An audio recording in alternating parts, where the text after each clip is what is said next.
యాదాద్రి భువనగిరి జిల్లా వలిగొండ మండలం నాతల్లగూడెం గ్రామంలో లబ్ధిదారులకు రేషన్ కార్డులు, ఇందిరమ్మ ఇండ్లు, ఇందిరమ్మ ఆత్మీయ భరోసా, రైతు భరోసా పంపిణీ కార్యక్రమంలో పాల్గొన్నారు మంత్రి ఉత్తమ్ కుమార్ రెడ్డి. ప్రజాపాలనలో భాగంగా నిర్వహించిన ఈ కార్యక్రమంలో ముఖ్య అతిథిగా మంత్రి ఉత్తమ్ పాల్గొనగా భువనగిరి ఎంపీ చామల కిరణ్ కుమార్ రెడ్డి, ఎమ్మెల్యే కుంభం అనిల్ కుమార్ రెడ్డి కూడా పాల్గొన్నారు.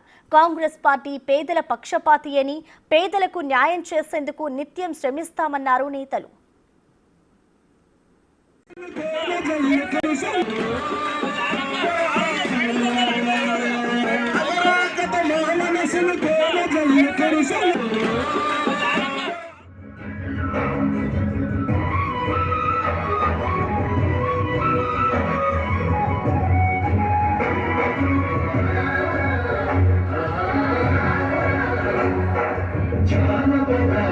జీవన చావడి చాలుగా